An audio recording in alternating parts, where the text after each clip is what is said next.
Act 5 of the Tragedy of Romeo and Juliet by William Shakespeare. Scene 1. Mantua, a street.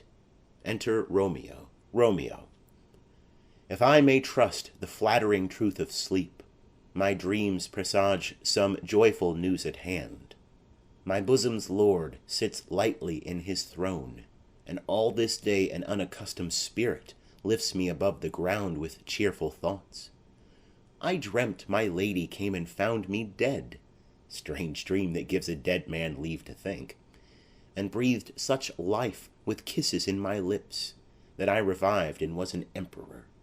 Ah me, how sweet is love itself possessed, but when love's shadows are so rich in joy. Enter Romeo's man, Balthazar, booted. News from Verona. How now, Balthazar? Dost thou not bring me letters from the friar? How doth my lady? Is my father well? How fares my Juliet? That I ask again, for nothing can be ill if she be well. Man. Then she is well, and nothing can be ill. Her body sleeps in Capel's monument, and her immortal part with angels lives. I saw her laid low in her kindred's vault, and presently took post to tell it you. O pardon me for bringing these ill news, since you did leave it for my office, sir. Romeo. Is it e'en so? Then I defy you, stars. Thou knowest my lodging. Get me ink and paper, and hire post-horses. I will hence to-night. Man. I do beseech you, sir, have patience. Your looks are pale and wild, and do import some misadventure. Romeo. Tush, thou art deceived. Leave me, and do the thing I bid thee do. Hast thou no letters to me from the friar?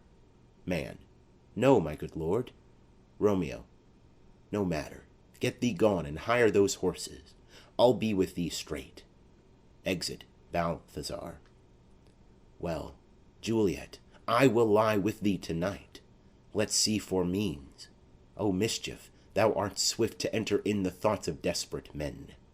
I do remember an apothecary, in hereabouts, a dwells, which late I noted in tattered weeds, with overwhelming brows, culling of simples, meagre were his looks, sharp misery had worn him to the bones, and in his needy shop a tortoise hung, an alligator stuffed, and other skins of ill-shaped fishes, and about his shelves a beggarly account of empty boxes, green earthen pots, bladders, and musty seeds, remnants of pack-thread, and old cakes of roses were thinly scattered, to make up a show. Noting this penury, to myself I said, and if a man did need a poison now, whose sale is present death in Mantua, here lives a caitiff wretch would sell it him. Oh, this same thought did but forerun my need, and this same needy man must sell it me. As I remember, this should be the house, being holiday. The beggar's shop is shut. What? Ho, apothecary! Enter apothecary. Apothecary. Who calls so loud? Romeo. Come hither, man. I see that thou art poor. Hold, there is 40 ducats. Let me have a dram of poison, such soon speeding gear as will disperse itself through all the veins, that the life-weary taker maul fall dead, and that the trunk may be discharged of breath as violently as hasty powder fired doth hurry from the fatal cannon's womb. Apothecary. Such mortal drugs I have, but Mantua's law is death to any he that utters them. Romeo. Art thou so bare and full of wretchedness, and fearest to die? Famine is in thy cheeks, need and oppression starveth in thine eyes, contempt and beggary hangs upon thy back. The world is not thy friend, nor the world's law. The world affords no law to make thee rich. Then be not poor, but break it, and take this. Apothecary. My poverty, but not my will, consents. Romeo. I pay thy poverty, and not thy will. Apothecary. Put this in any liquid thing you will, and drink it off, and if you had the strength of 20 men, it would dispatch you straight. Romeo. There is thy gold, worse poison to men's souls, doing more murther in this loathsome world, than these poor compounds that thou mayest not sell. I sell thee poison, thou hast sold me none. Farewell, buy food and get thyself in flesh. Come, cordial and not poison, go with me to Juliet's grave, for there must I use thee. Exeunt. Scene 2. Verona. Friar Lawrence's cell. Enter Friar John to Friar Lawrence. John. Holy Franciscan friar, brother, ho! Enter Friar Lawrence. Lawrence. This same should be the voice of Friar John. Welcome from Mantua. What says Romeo? Or, if his mind be writ, give me his letter. John. Going to find a barefoot brother out, one of our order, to associate me, here in this city, visiting the sick, and finding him, the searchers of the town, suspecting that we both were in a house where the infectious pestilence did reign, sealed up the doors, and would not let us forth, so that my speed to Mantua there was stayed. Lawrence. Who bare my letter then to Romeo? John. I could not send it. Here it is again, nor get a messenger to bring it thee. So fearful were they of infection. Lawrence.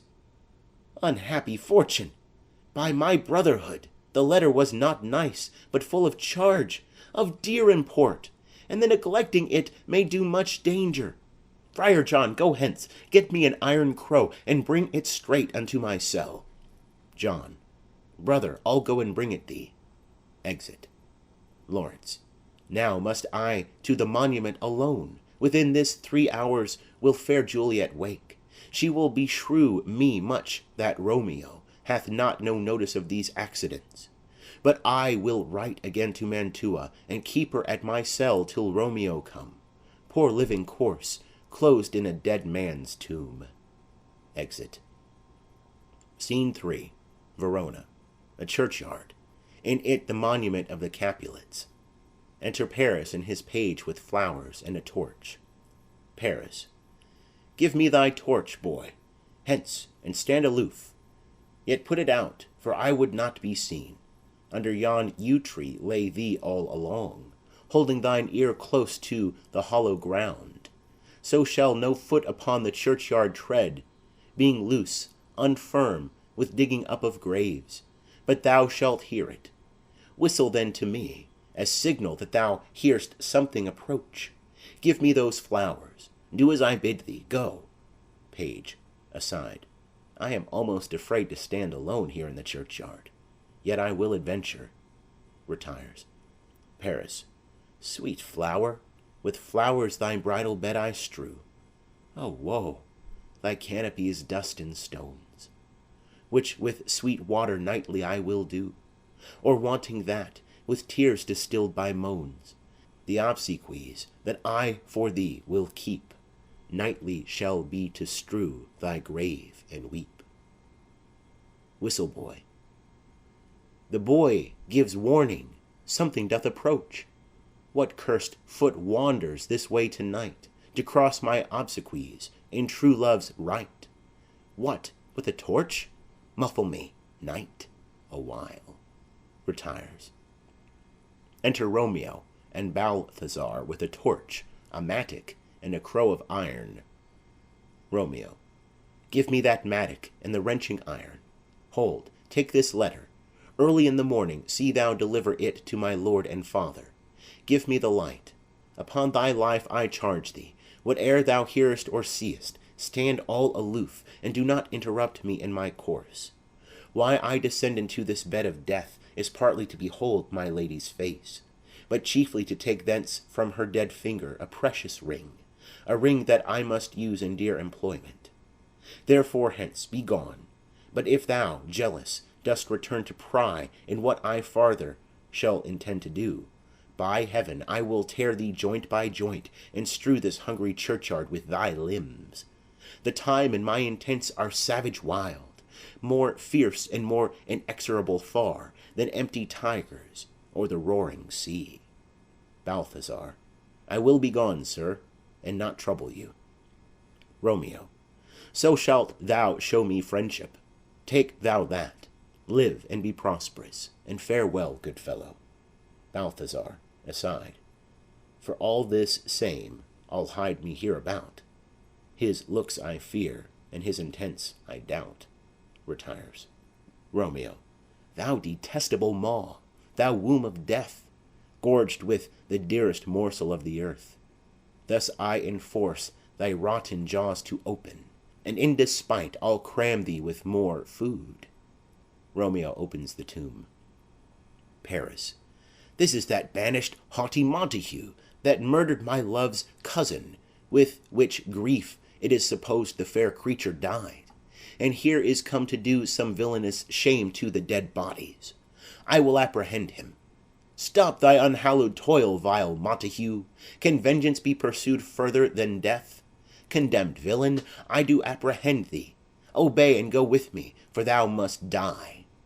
Romeo, I must indeed, and therefore came I hither. Good gentle youth, tempt not a desperate man. Fly hence, and leave me. Think upon these gone. Let them affright thee. I beseech thee, youth, but not another sin upon my head by urging me to fury. Oh, be gone. By heaven, I love thee better than myself, for I come hither armed against myself. Stay not, be gone, live, and hereafter say, a madman's mercy bid thee run away. Paris. I do defy thy conjuration, and apprehend thee for a felon here. Romeo. Wilt thou provoke me? Then have at thee, boy. They fight. Page. O Lord, they fight! I will go call the watch. Exit. Paris falls. Paris. Oh, I am slain. If thou be merciful, open the tomb. Lay me with Juliet. Dies. Romeo. In faith, I will. Let me peruse this face, Mercutio's kinsman, noble county Paris. What said my man when my betossed soul did not attend him as we rode? I think he told me Paris should have married Juliet. Said he not so?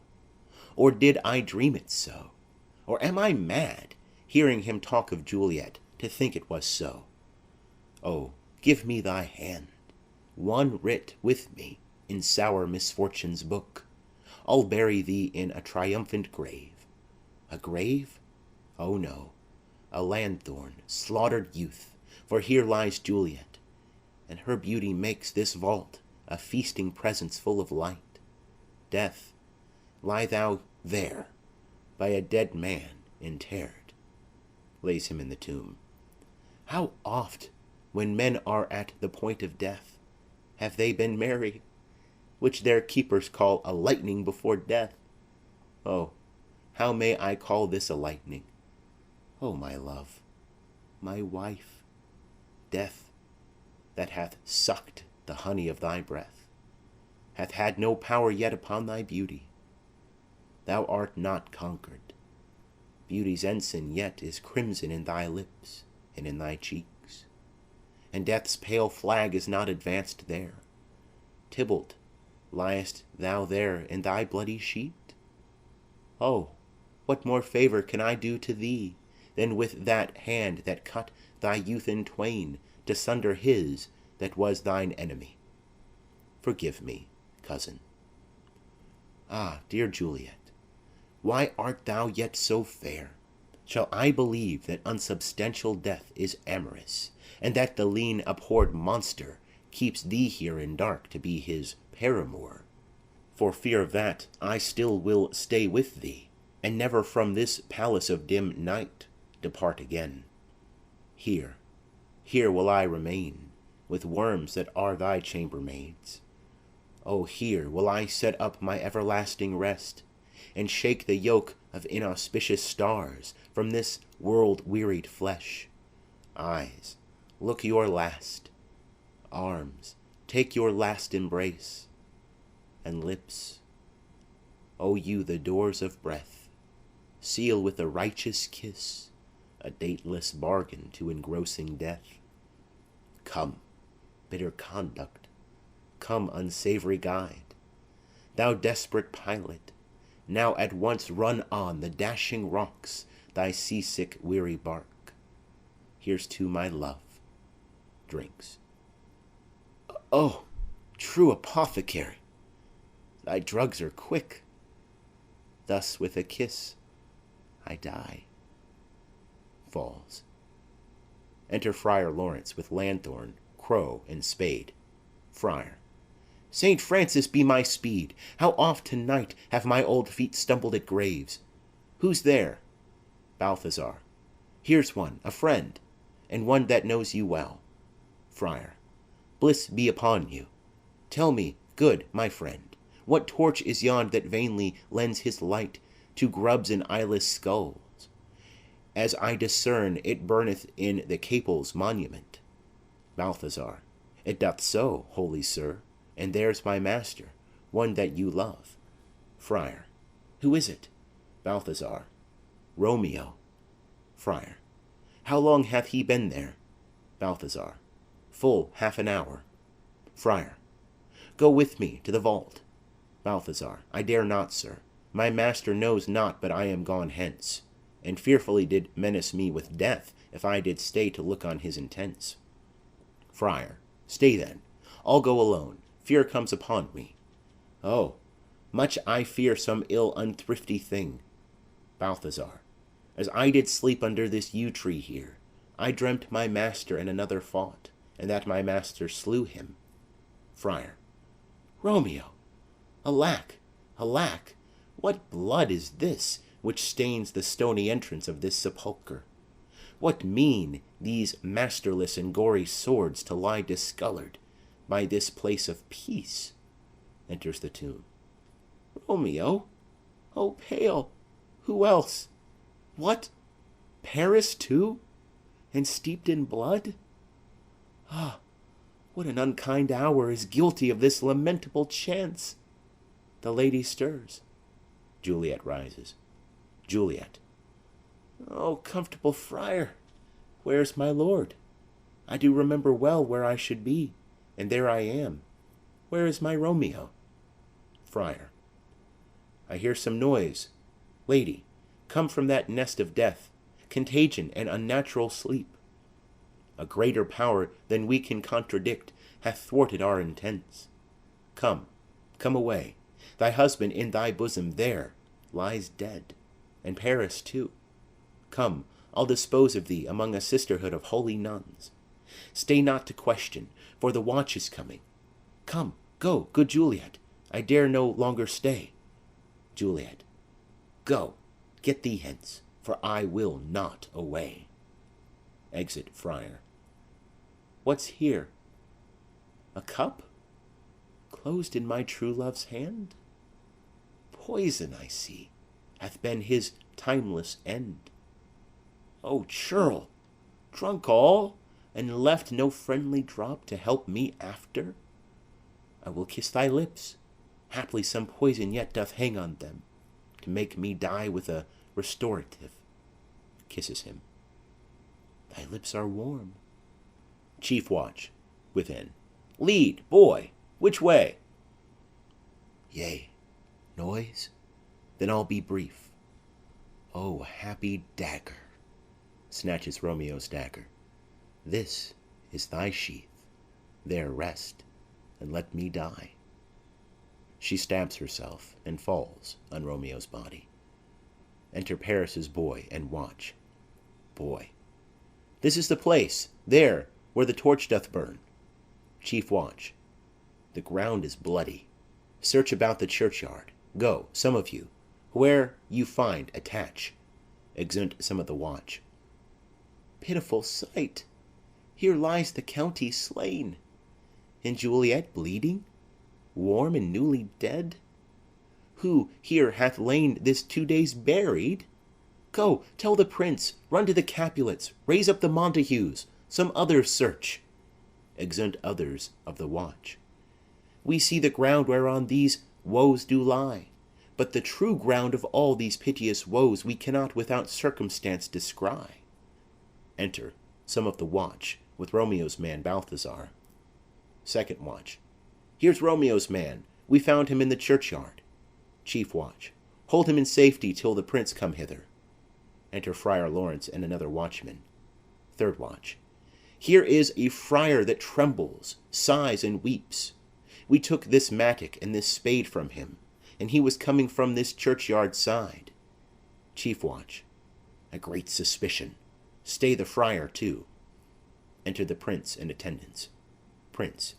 What misadventure is so early up that calls our person from our morning rest? Enter Capulet and his wife with others. Capulet. What should it be that they so shriek abroad? Wife. The people in the street cry, Romeo, some Juliet, and some Paris, and all run with open outcry toward our monument. Prince. What fear is this which startles in our ears? Chief watch. Sovereign, here lies the county Paris slain, and Romeo dead, and Juliet dead before, warm and newly killed. Prince. Search, seek, and know how this foul murder comes. Chief watch. Here is a friar, and slaughtered Romeo's man, with instruments upon them fit to open these dead men's tombs. Capulet. O heavens! O wife, look how our daughter bleeds! This dagger hath mistaken for, lo, his house is empty on the back of Montague, and it missheathed in my daughter's bosom. Wife. O me!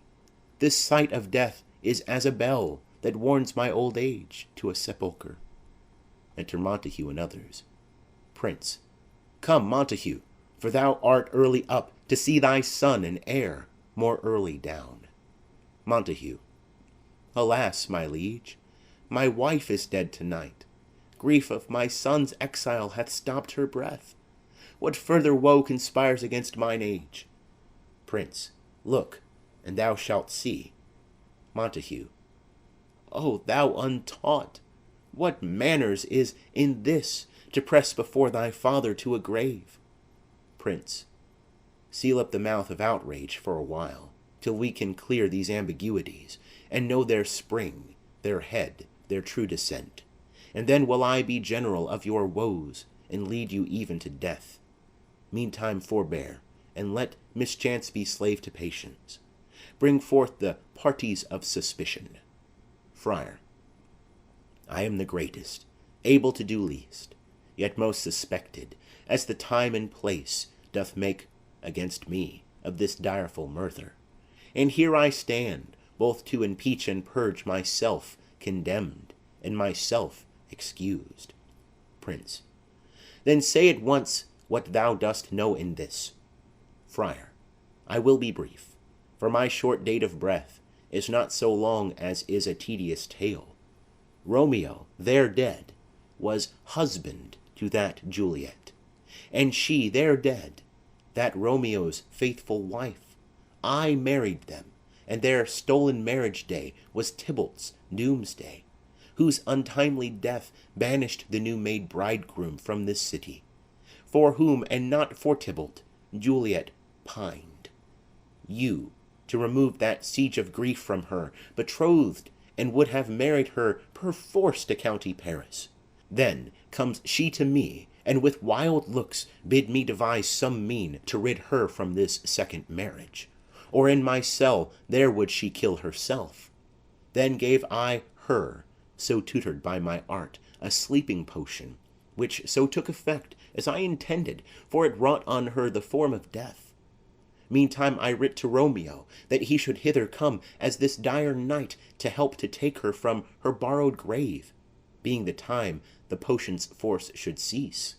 But he which bore my letter, Friar John, was stayed by accident, and yesternight returned my letter back. Then all alone at the prefixed hour of her waking came I to take her from her kindred's vault, meaning to keep her closely at my cell, till I conveniently could send to Romeo. But when I came, some minute ere the time of her awaking, here untimely lay the noble Paris, and true Romeo dead. She wakes, and I entreated her come forth, and bear this work of heaven with patience. And then a noise did scare me from the tomb, and she, too desperate, would not go with me, but, as it seems, did violence on herself. All this I know, and to the marriage her nurse is privy, and if aught in this miscarried by my fault, let my old life be sacrificed some hour before his time unto the rigor of severest law. Prince. We still have known thee for a holy man. Where's Romeo's man? What can he say in this? Balthazar. I brought my master news of Juliet's death, and then in post he came from Mantua to this same place, to this same monument. This letter he early bid me give his father, and threatened me with death, going in the vault, if I departed not and left him there. Prince. Give me the letter. I will look on it. Where is the county's page that raised the watch? Sirrah, what made your master in this place? Boy. He came with flowers to strew his lady's grave, and bid me stand aloof, and so I did.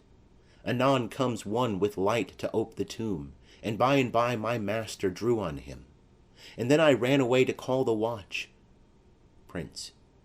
This letter doth make good the friar's words, their course of love, the tidings of her death. And here he writes that he did buy a poison of a poor apothecary, and therewithal came to this vault to die, and lie with Juliet. Where be these enemies? Capulet, Montague, see what a scourge is laid upon your hate, that heaven finds means to kill your joys with love. And I, for winking at you discords too, have lost a brace of kinsmen. All are punished. Capulet. O brother Montague, give me thy hand. This is my daughter's jointure, for no more can I demand. Montague. But I can give thee more, for I will raise her statue in pure gold, that whiles Verona by that name is known, there shall no figure at such rate be set as that of true and faithful Juliet. Capulet. As rich shall Romeo's by his lady's lie, poor sacrifices of our enmity. Prince. A glooming peace this morning with it brings. The sun for sorrow will not show his head. Go hence, to have more talk of these sad things. Some shall be pardoned, and some punished. For never was a story of more woe than this of Juliet and her Romeo. Exeunt omnes. The end.